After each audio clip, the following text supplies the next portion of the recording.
So is it worth it? Once human. The game is coming to consoles very soon. The question is it really worth it? It's been on PC for a while and a lot of people really enjoy it. It had its peak a while back though. I'm sure that with the consoles there'll be a revival in the player base and population. The game has a lot to offer. It starts you off in a simple, guided homesteading scenario. The world is overrun with creatures. Some of these creatures will drop resources you need. Some of them will just be annoying and get in your way. You will need to learn how to craft weapons, items, and overall life survival abilities.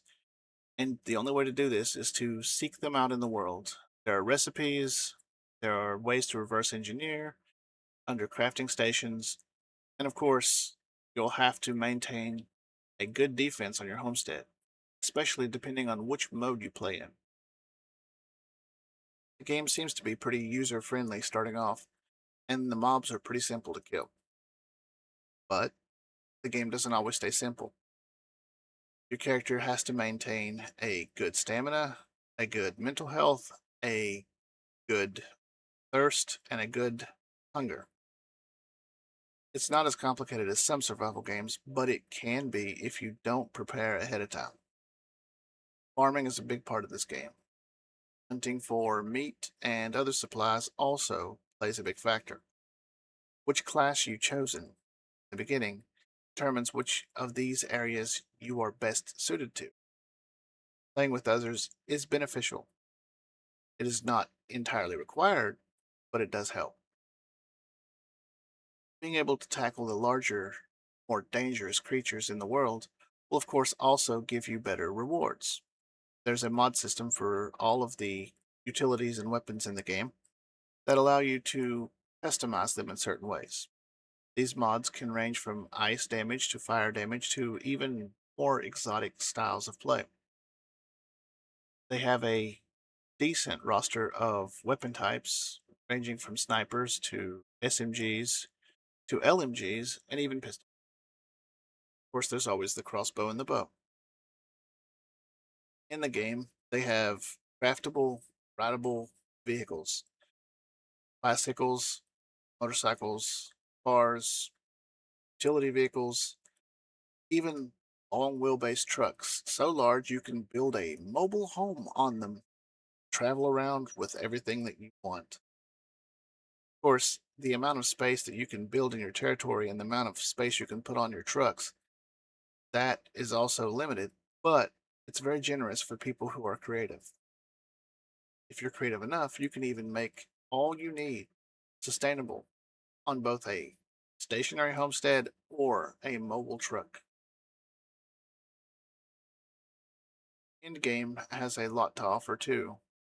Daily hunts that often involve using special ammunition to hunt even stronger creatures that have special shields that have to have these weapons to destroy.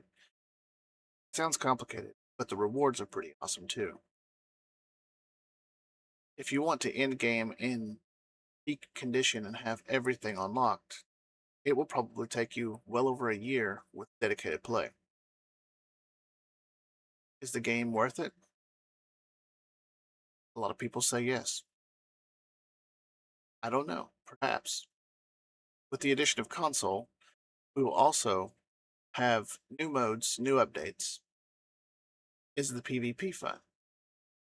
It seems to be, but it can also be challenging. If you're a person who doesn't like to lose and you want to play alone, you may be at a disadvantage. Players band together, especially in modes that involve faction play. These factors, and of course, temperature and radiation, all play into how well you can survive. Certain modes, it can actually get too cold for your character to live unless they have a heat source. In other places, the radiation is so strong that your character will evolve and be pursued by special deviants that are hard to kill that live in the radiation. It'll be very hard to survive unless you're prepared. There are ways to craft methods to prevent radiation from destroying your mental state or your body. But starting off, you will not have these skills, and it's encouraged to avoid these areas until you do.